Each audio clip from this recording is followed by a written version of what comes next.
দিরাগমনে এসে বৈদেহী মেহেন্দি এবং উৎসবকে উচিত শিক্ষা দেয় দুর্গা। হ্যাপি এভার 70 দেখা যাবে আজকের পর্বে। বিস্তারিত জানতে ভিডিওতে একটি লাইক দিয়ে পুরো ভিডিওটি দেখতে থাকুন। গল্পের শুরুতেই আমরা দেখতে পাবো দুর্গা রেশবের বাবাকে বলছে, কি ভেবেছিলে তুমি? তোমার ছেলেকে আমি টপকে যেতে দিব? এখনও আমাদের দুজনের ফুল সজাটাই হয়নি। তখন পৃথা বলে, এই দুর্গা তুই কি বলছিস? তখন দুর্গা বলে, হ্যাঁ যা ফেক তাই তো বলছি। আমি তো জামাইবাবুর সাথে প্রেম করার সময় পেলাম কোথায় বল? এই যে দেখ ওনাদের দুইজনের প্রেম, সেই যে ফুলসজ্জা রাত থেকে চলছে এখন পর্যন্ত কন্টিনিউ হতেই চলেছে। তখন দুর্গা রেশবের মাকে বলে, দেখো দেখো তাকিয়ে দেখো এখন পর্যন্ত কত প্রেম ঝরে যাচ্ছে, তাহলে আমরা কি প্রেম করব না? আমরা তো প্রেম করব, তাই না? তাই না রেশব? জানো তো সেই ফুলসজ্জার রাতে দুধ খাওয়ালাম, তারপরেই একদম পটাক। তখন এখানে স্বয়ম্ভু চলে আসে। স্বয়ম্ভু বলতে থাকে, দুর্গা কি বলছিস? পটাক মানে কি? তখন দুর্গা বলে, বাবা পটাক মানে বুঝলে না, মানে টপকে পড়ে গিয়েছিল। আমি তো ভেবেছিলাম ও একদম উল্টে গিয়েছে। তখন স্বয়ম্ভু মিটি মিটি হাসতে থাকে, বলছে, বাবা তুমি হাসছো? জানো তো তুমি হাসছো, আমাদের মধ্যে কোনো কিছুই হয়নি। ফুল টু রোমাঞ্চ পড়ে আছে, আর ও টপকে যাবে তা কি করে হয়? তখন রেশব বলে, দুর্গা এসব না হয় আমরা পরে আলোচনা করি। তখন রেশবকে বলে দুর্গা, পরে আলোচনা কেন করব? ও বুঝতে পেরেছি, তুমি কি লজ্জা পাচ্ছ? লজ্জা পেও না, আমার বাবা জানো না আমার মা 20 বছর ধরে অসুস্থ ছিল, আর আমার বাবা কিভাবে সেবা যত্ন করে ভালোবাসা দিয়ে তাকে সুস্থ করে তুলেছে, এবং যাকে বলে ফুল টু রোমাঞ্চ, বুঝতে পেরেছ? তখন দুর্গা রেশবকে বলে, রেশব কি ভেবেছিলে টপকে যাবে? ওটা হবে না, এখনও আমাদের ফুল টু রোমাঞ্চ পড়েই রয়েছে, বুঝতে পেরেছ? তোমাকে আমি যেতে দিলে তো। আর তখন দুর্গা লজ্জা পেতে থাকে, আর দুর্গা রেশবের মা বাবাকে বলতে থাকে, কি ব্যাপার এখানে দাঁড়িয়ে আছে কেন, যাও। তখন রেশবের বাবা বলে, মানে কি? তখন দুর্গা রেশবের পাশে এসে বলতে থাকে, মানে আমরা স্বামী স্ত্রী মিলে রোমাঞ্চ করব, তোমরা এখন যাও তো, যাও যাও। আর তখন পৃথা বলে, হ্যাঁ এমনি তো ডাক্তার বলেছে রেশবদাকে রিচার্জ দিয়ে দিবে, তো বিল পেমেন্ট করে সব কিছু মিলে চলো আমরা চলে যাই। তখন স্বয়ম্ভু বলতে থাকে, বিল পেমেন্ট হয়ে গিয়েছে। তখন রেশবের মা বলে, কে দিয়েছে? স্বয়ম্ভু বলে, কৌশিকী মুখার্জি দিয়েছে, চলুন আমরা বরং সামনের দিকে এগোই। তখন সবাই চলে যায়। তখন দুর্গা রেশবকে বলতে থাকে, কি ভেবেছিলে আমাকে ফেলে টপকে চলে যাবে, আর আমি বিধবা হয়ে সারা জীবন একাদশ নিয়ম পালন করব? তা হবে না। আমি স্মৃতিতে সিঁদুর পরে বেনারসি পরে আমি থাকতে চাই, সারা জীবন তোমার পাশে থাকতে চাই। এই বলে দুর্গা রেশবকে জড়িয়ে ধরে কান্না করতে থাকে। তখন রেশব বলে, দুর্গা চোখে জল মানায় না। তখন বলে, মানায়। যখন দুর্গার জীবনে রেশব থাকবে না তখন মানায়, বুঝতে পেরেছ? তখন সরি বলতে থাকে রেশব। তখন দুর্গা বলে, সরি বলছো কেন? লাভ ইউ বলতে পারো না? তোমার মুখে কি লাভ ইউ নেই? তুমি কি লাভ ইউ বলতে শিখোনি? যাও আমার বাবার কাছ থেকে শিখো লাভ ইউ কিভাবে বলতে হয়। তখন রেশব বলে, হ্যাঁ বলছি। তখন রেশব দুর্গাকে লাভ ইউ বলতে থাকে। তখন দুর্গা বলে, সত্যি ভালোবাসো আমাকে? তখন বলে, হ্যাঁ অনেক ভালোবাসি। তখন দুর্গা বলে, তাহলে বলো কোনো মেয়ের দিকে কখনোই চোখ তুলে তাকাবে না। তখন রেশব বলে, তুমি থাকতে আমার অন্য কোনো মেয়ের দিকে জীবনে কখনোই নজর পড়বে না, নজর থাকবে না। তখন দুর্গা বলে, তিন সত্যি বলো। তখন রেশব তিন সত্যি বলতে থাকে। আর তখন দুর্গা বলে, যদি কারোর দিকে নজর পড়ছে না তাহলে রেশব তোমাকে আমি এমন মারবো না, তাহলে চোখে -15 দেখবে, তাহলে দেখবে সব মেয়ে তখন সমান মনে হবে। এটা বলে দুর্গা রেশবকে জড়িয়ে ধরে কান্না করতে থাকে। অন্যদিকে দেখা যায় তুষার তীর্থ এবং টিটুকে ডিপার্টমেন্টে ধরে নিয়ে এসেছে স্বয়ম্ভু মুখার্জি। আর তখন তুষার তীর্থ চিরঞ্জিত নন্দীকে বলতে থাকে, আমাদেরকে এখানে কেন ধরে এনেছেন? তখন চিরঞ্জিত বলতে থাকে, ওই যে কর্তার ইচ্ছাই কর্ম। আর তখন তুষার তীর্থ বলতে থাকে, কে কর্তা? তখন এখানে স্বয়ম্ভু মুখার্জি এসে দাঁড়ায়, বলছে, এই যে ধরুন আমিই কর্তা। তখন তুষার তীর্থ বলে, আমাকে আমার ছেলেকে এখানে কেন ধরে আনা হয়েছে?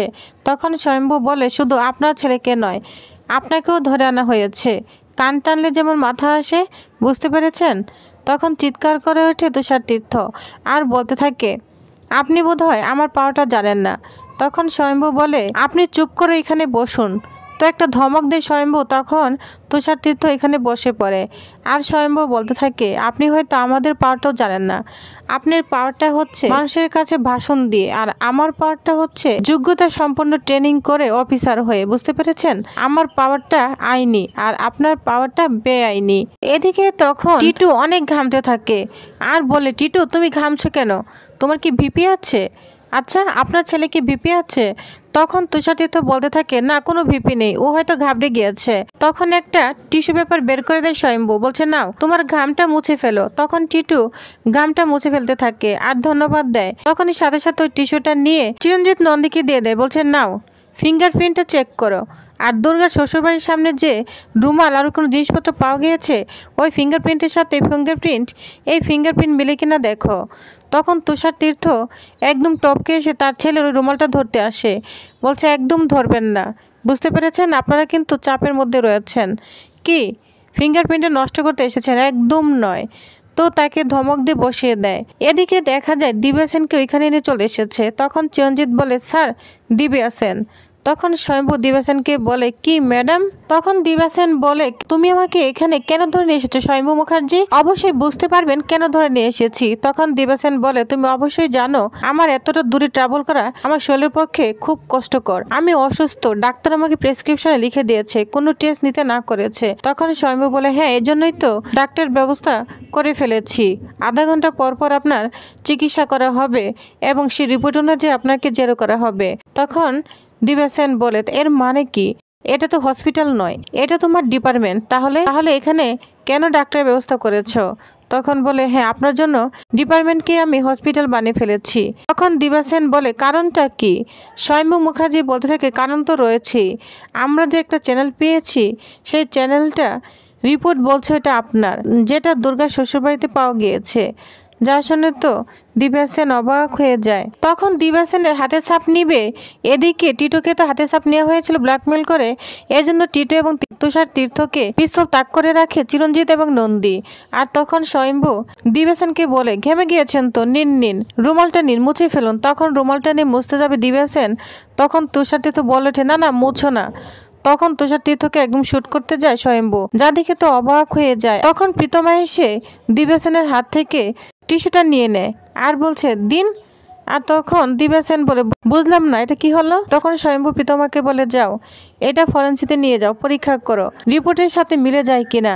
আর তখন দিব্যা সেন তো ভয় পেয়ে যায়। তখন তুষার তীর্থ বলে, আপনারা কি করতে চাচ্ছেন? তখন স্বয়ম্ভু বলে, যা করতে চাচ্ছি তা হয়ে গিয়েছে। আপনাদের সবার হাতের ছাপ আমার নেওয়া হয়ে গিয়েছে, এমনকি এগুলো ফরেন্সিতে আমরা পাঠিয়ে দিয়েছি। এখন শুধু রিপোর্ট আসার পালা। যা শুনে দিব্যা সেনের ভিপি মনে হয় বেড়ে যাচ্ছে। তখন স্বয়ম্ভু বলে, যাও ওনাকে পরীক্ষা করো, 24 ঘন্টা ওনাকে অবজারভেশনে রাখবে এবং আধা ঘন্টা পর পর ব্লাড প্রেশার সব কিছু চেক করবে। যদি দেখো নর্মাল আসে তাহলে আমাদের রিপোর্টই ঠিক, তবে নর্মালি আসবে আমি শিওর। বুঝতে পেরেছে? ওনার কিছুই হয়নি, উনি মেডিসিন খেয়ে সব কিছুই করেছেন। যা শুনে দিব্যা সেন চিৎকার করে উঠে বলছে, স্বয়ম্ভু মুখার্জি তুমি আমার কিচ্ছু করতে পারবে না। তখন দিব্যা সেনকে ওইখান থেকে নিয়ে যাওয়া হয়। এদিকে স্বয়ম্ভু তুষার তীর্থকে বলে, সরি তুষার তীর্থ, আপনাকে এখানে না এনে উপায় ছিল না, তবে টিটু যাও, এই শহরেই থাকো, চলে যাবে না কোথাও, তাহলে কিন্তু সমস্যায় পড়বে। তো দুইজন চলে যায়। তখন ওই মুহূর্তে স্বয়ম্ভুকে ফোন দেয় দুর্গা মুখার্জি। দুর্গা বলে, বাবা কি করছো? আমরা দিরাগমনে আসবো না? তখন বলে, হ্যাঁ মা অবশ্যই আসবি। তখন দুর্গা বলে, মা আছে তো বাসায়? তখন বলে, হ্যাঁ মা সবাই আছে, তোরা চলে আয়। তখন দুর্গা খুশি মনে ফোনটা রেখে দেয়। তখন স্বয়ম্ভু রাগান্বিত হয়ে বলে, মা তোর স্বামীকে যে মারার চেষ্টা করছে, ওদের তো শাস্তি পেতেই হবে ওদের শাস্তি। আর এদিকে দুর্গা ঋষভ চলে এসেছে দিরাগমনে। জগদ্ধাত্রী এবং কৌশিকী সুন্দরভাবে বরণ করতে থাকে, কিন্তু বৈদেহী মুখার্জি, প্রীতি, মেহেন্দি সবাই রাগান্বিত হয়ে দাঁড়িয়ে থাকে, কেউ দুর্গাকে বরণ করবে না।